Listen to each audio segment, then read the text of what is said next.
Baik, Assalamualaikum warahmatullahi wabarakatuh. Waalaikumsalam warahmatullahi wabarakatuh. Eh, Selamat siang semuanya.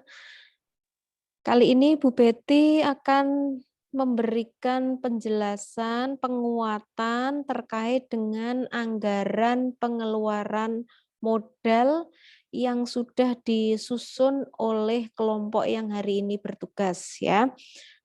Presentasi kalian sudah good, diskusinya juga sudah bagus, tanya jawab termasuk soal juga sudah bagus ya. Jadi sebenarnya untuk materi anggaran pengeluaran modal ini sesungguhnya ini kalian mestinya sudah pelajari di mata kuliah entah itu di manajemen keuangan ataupun di manajemen investasi. Tidak tahu mata kuliah mana yang kalian peroleh gitu ya.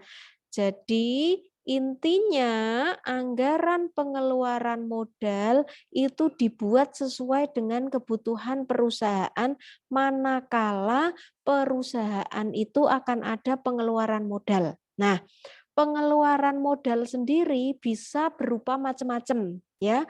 Misalnya mau investasi, mau membuka cabang baru, kemudian mau upgrade mesin baru dan seterusnya, mau ada proyek baru, pengembangan proyek dan seterusnya. Nah, itu kan ada pengeluaran modal yang nilainya itu biasanya cukup signifikan atau cukup besar sehingga perusahaan itu perlu membuat analisis, perlu membuat anggaran, perlu membuat penilaian-penilaian. Nah, dalam banyak kasus itu biasanya perusahaan itu membuat yang namanya FS. FS itu feasibility study. Visible atau tidak, layak atau tidak proyek baru itu akan dijalankan gitu ya. Jadi biasanya perusahaan itu mereka menggunakan istilah FS. Nah, ini sesungguhnya FS ini ya sama atau mirip dengan penganggaran modal ini gitu ya. Jadi hanya beda istilah saja yang pada prinsipnya kalian nanti harus mampu membuat penilaian analisis terhadap proyek yang akan dijalankan tersebut kira-kira menguntungkan atau tidak gitu ya. Kemudian nah ini ya nanti mesti akan dihubungkan dengan jangka waktu yang panjang. Oleh karena itu kan penilaiannya dari sekarang anggarannya itu perlu dibuat supaya nanti tidak mengganggu arus kas atau keuangan perusahaan gitu ya. Kemudian ada juga investasi dalam aktiva tetap atau aset tetap ya. Sekarang itu aktiva itu istilahnya adalah aset ya, aset tetap yang menyangkut harapan terhadap hasil penjualan di waktu yang akan datang. Jadi misalnya nanti akan ada pengadaan atau pembelian aset tetap baru misalnya. Oh, kira-kira dengan adanya aset tetap baru itu nanti akan ada penambahan jumlah produksi berapa ya, sehingga nanti penjualannya akan naik berapa dan seterusnya. Itu juga perlu diperhitungkan.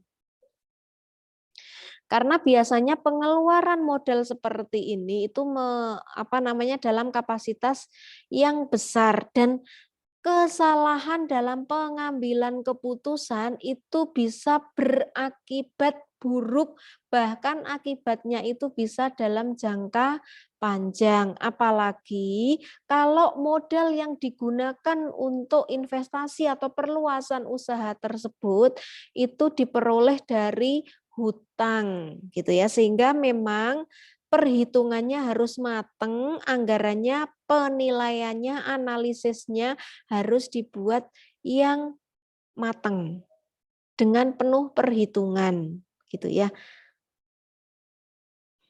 Nah, ini apa namanya informasi-informasi yang dikumpulkan sehingga nanti kalian itu harus mengumpulkan banyak informasi dan juga membuat banyak perhitungan ke depan, ya, banyak membuat apa namanya penilaian ke depan itu seperti apa, ya.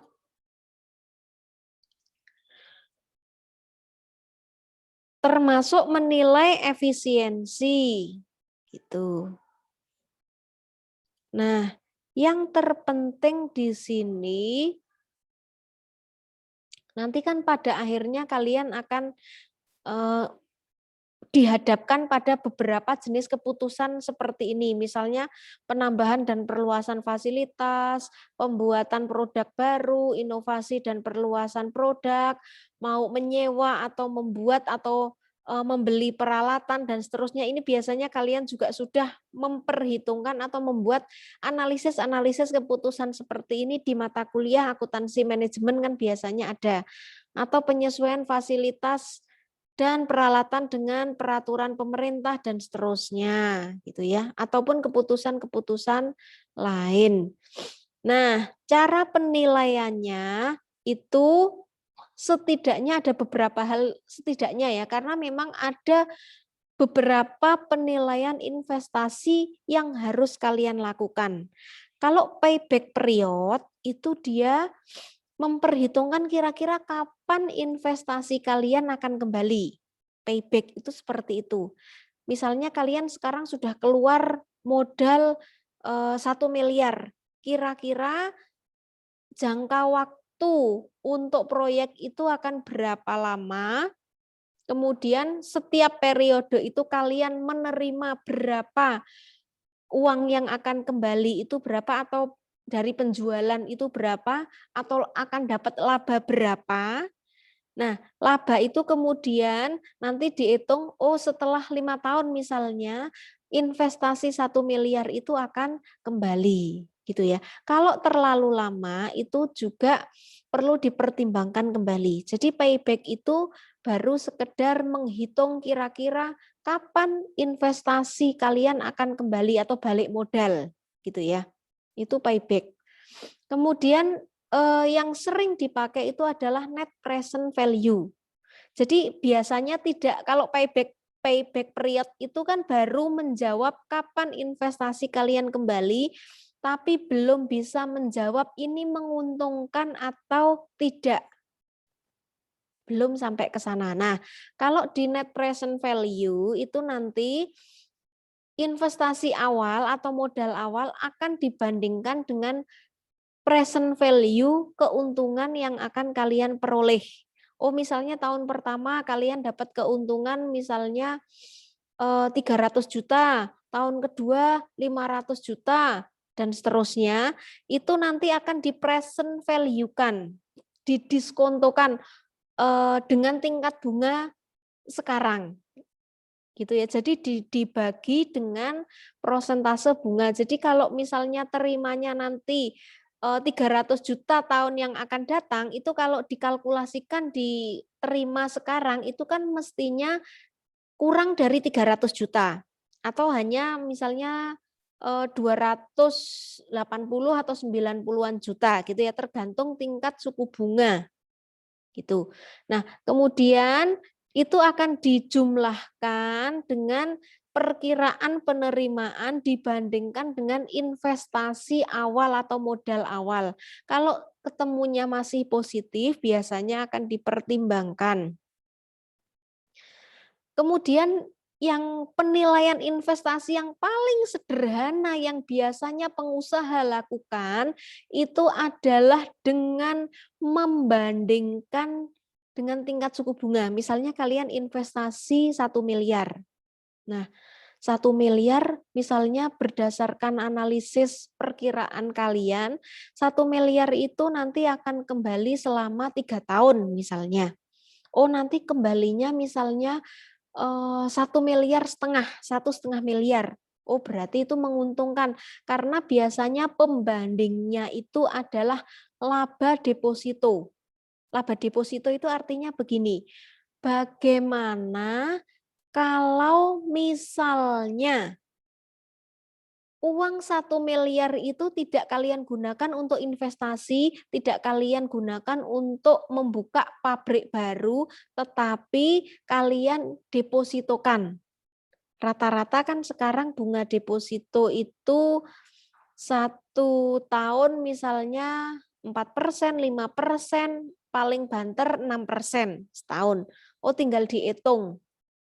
Kalau misalnya keuntungan, proyeksi keuntungan yang kalian peroleh itu lebih tinggi dari bunga deposito tersebut, berarti secara finansial itu menguntungkan. Karena kadang-kadang pengusaha itu punya pertimbangan selain finansial, tetapi pasti perhitungan finansial itu akan menjadi decision pertama bagi pengusaha, gitu ya. Yang lain-lainnya itu nanti sebagai penyerta, gitu ya. Jadi perhitungan investasi yang paling sederhana dan paling gampang yang biasanya dilakukan oleh pengusaha itu membandingkan dengan tingkat suku bunga.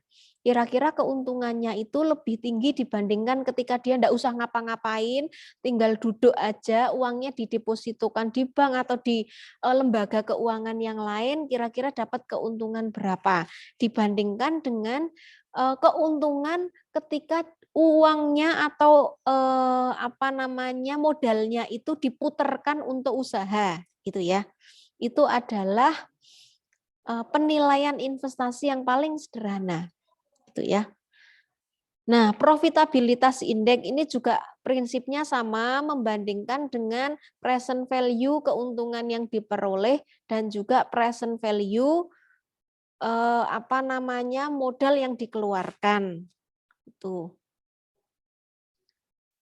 Kemudian ada accounting rate of return. Ini juga prinsipnya sama. Jadi prinsip semua penilaian investasi itu sebenarnya membandingkan keuntungan dengan investasi yang dikeluarkan. Gitu. Apakah menguntungkan atau tidak. Kemudian nanti terakhir itu pasti keuntungan yang diperoleh itu apakah lebih tinggi dari bunga deposito atau tidak. Jadi seperti itu ya.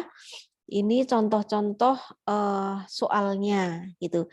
Jadi sebelum perusahaan itu akhirnya memutuskan untuk menerima atau menjalankan sebuah proyek, itu dia pasti sudah membandingkan atau membuat perhitungan, membuat analisis yang namanya feasibility study atau studi kelayakan. Jadi itulah pentingnya kalian membuat penganggaran modal gitu ya. Itu mutlak untuk